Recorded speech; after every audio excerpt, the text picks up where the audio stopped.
अब हमारे सामने दुविधा ये है कि आप में से कई बच्चे तो ऐसे हैं जो बिल्कुल फ्रेशर हैं, जो आरएएस की एबीसीडी भी नहीं जानते। कुछ लोग ऐसे भी हैं जो आरएएस की एबीसीडी जानते हैं और कुछ कुछ तैयारी कर भी ली है उन्होंने, और वो उससे आगे की रणनीति जानना चाहते हैं। और कुछ लोग तो ऐसे भूमिये हैं जो कई सालों से तैयारी अलग स्टेज के लोग होते हैं। तो फिर हमारे सामने ये दुविधा हो जाती है कि किन को ध्यान में रख के हम अपनी बात को शुरू करें।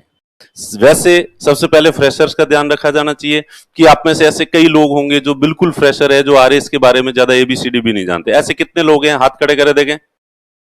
लो देखो, बहुमत इन्हीं लोगों का है।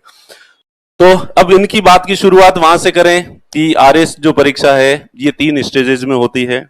ये तो पता ही होगा आप लोगों को। 3 स्टेज में ये परीक्षा होती है। पहले प्रीलिम्स होता है, फिर मुख्य परीक्षा होती है और फिर इंटरव्यू होता है। और इसमें जो मेन जो डिसाइडिंग फैक्टर है, जो मेन स्टेज है, वो मेंस एग्जाम जो होता है वो होता है। प्रीलिम्स एग्जाम जो होता है उसमें 150 क्वेश्चंस आते हैं, ऑब्जेक्टिव टाइप के प्रश्न आते हैं, जिसमें आपको जो है एबीसीडी में से एक ऑप्शन जो है वो भरना होता है। और माहौल ऐसा बनता है, लगता कंपटीशन बहुत ज्यादा है कि बहुत ज्यादा कंपटीशन है, बहुत ज्यादा कंपटीशन है, क्योंकि जब आरएस की वैकेंसी आती है तो करीब 6-7 लाख फॉर्म अप्लाई होते हैं। 6-7 लाख लोग फॉर्म फिल करते हैं, अप्लाई करते हैं आरएस बनने के लिए। तो 6-7 लाख लोगों को देख के ऐसा लगता है कि 6-7 लाख लोगों में से आपको केवल आरएस में सिलेक्शन होना है तो 1000 के अंतर्गत आना पड़ेगा। आरएस में भी अच्छी रैंक पे सिलेक्शन होना है, अच्छी पोस्ट लेनी, क्योंकि आरएस में बहुत सारी पोस्ट होती है। एसडीएम भी होता है, आरपीएस भी होता है, तहसीलदार भी होता है, अकाउंट सर्विसेज भी होता है, और कोऑपरेटिव इंस्पेक्टर तक जो है वो पोस्ट होती है। सब तरीके की पोस्ट जो है 1000 पोस्ट में होती है। और आपको अगर अच्छी पोस्ट लेनी है तो आपको टॉप 100 में आना पड़ेगा, तभी आपको आरएस या आरपीएस की पोस्ट जो है वो मिलेगी। तो 7 लाख लोगों में से केवल 100 लोगों में आना, ऐसा माहौल लगता है, ऐसा माहौल बनता है। और इसलिए प्रीलिम्स जो पास किया जाता है, तो प्रीलिम्स में 1000 वैकेंसी है तो 15 गुना लोगों को पास करते हैं, तो 15,000 लोगों को पास करते हैं प्रीलिम्स में। और लोगों को लगता होगा कि 7 लाख लोगों में से 15,000 लोगों में सेलेक्ट होना बहुत मुश्किल होता है। तो मैं आपको बता दूं कि जितना कंपटीशन का माहौल है मार्केट के अंदर, बाजार के अंदर, सही मायने में धरातल पर उतना कंपटीशन है नहीं, बिल्कुल ही नहीं है। और एटलीस्ट प्रीलिम्स लेवल पर स्टेज जो होती है, जो स्क्रीनिंग होती है, 15,000 लोगों को पास करता है, उसमें तो बिल्कुल ही नहीं होती।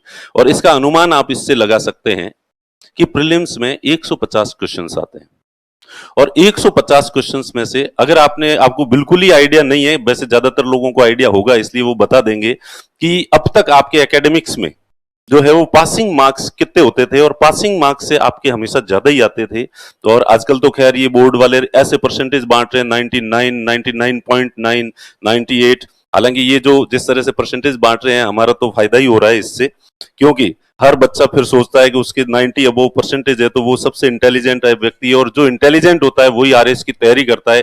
तो इसलिए आरएस की तैयारी करने वालों की संख्या जो है वो पिछले साल एकदम से बढ़ गई है। तो यो रॉकेट की गति से जो है वो रेशियो बढ़ गया है तैयारी करने वाले लोगों का, क्योंकि ये बोर्ड जो है इतने परसेंटेज बांटते हैं। परसेंटेज बांटने की वजह से हर स्टूडेंट को लगता है कि वो बहुत इंटेलिजेंट है और उसको अब वो आरएस से कम तो कुछ ही नहीं बनेगा। तो इस वजह से चलो कर हमारा तो फायदा ही होता है। लेकिन जब आप 99, 98 परसेंटेज वाले लोग हैं तो प्रीलिम्स पास करने के लिए तो आपको 40% मार्क्स लाने होते हैं, केवल 40%। इसका ये भी मतलब आप अगर जो पिछली साल जो है कट ऑफ गई थी वो 84, 85 मार्क्स गई थी आउट ऑफ 200, तो आउट ऑफ 200 84 यानी 42%। उससे पहले वाले साल 76 मार्क्स कट ऑफ गई थी, केवल 76 नंबर आउट ऑफ 200। 200 में से 76 नंबर जिस किसी ने भी आए हैं उसका प्रीलिम्स क्लियर हुआ है। 76 नंबर यानी कितने परसेंटेज हो गए, बोलो देखें। 38% पे प्रीलिम्स क्लियर हो जाता है। तो जो लोग अब तक आपके एकेडमिक्स वगैरह में अगर 60, 70, 80% आए हैं तो इतने सारे परसेंटेज नहीं लाने हैं। यहाँ पे आपको 40, 45% अगर आप मार्क्स लाते हो तो आपका प्रीलिम्स इजीली क्लियर हो जाता है।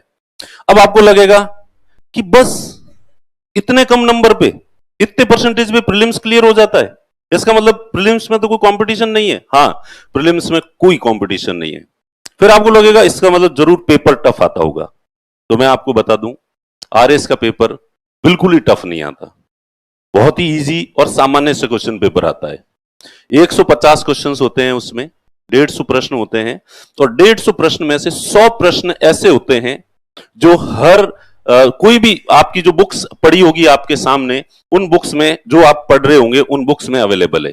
किसी भी कोचिंग इंस्टीट्यूट के नोट्स आप उठा के देख लेंगे तो उन नोट्स में 100 प्रश्न जो है वो होंगे। तो इसका मतलब 100 प्रश्न। आपको 100 नहीं करने, आपको कितने करने?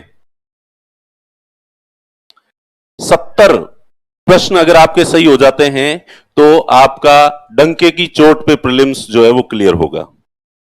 अगर 75 क्वेश्चन सही करते हैं 150 में से, तो आपके 100 नंबर हो जाते हैं। और जो 100 नंबर तो लाओगे तो आप टॉपर्स में और होंगे, प्रीलिम्स में जो टॉप 100 टॉप 200 लोग होते हैं उनमें होंगे। तो क्वेश्चन पेपर भी इतना सिंपल है, कट ऑफ भी इतनी कम जाती है, तो फिर कंपटीशन है कहां?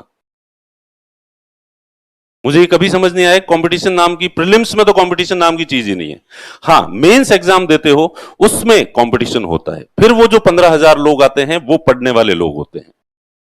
तो फिर कारण क्या है कि जब इतना सिंपल प्रश्न आता, क्वेश्चन पेपर आता है और इतनी कट ऑफ कम जाती है, फिर भी कंपटीशन का इतना माहौल क्यों है? क्यों जाती है इतनी कम? इसलिए कम जाती है कि रियलिटी यह है कि लोग पढ़ाई नहीं करते हैं।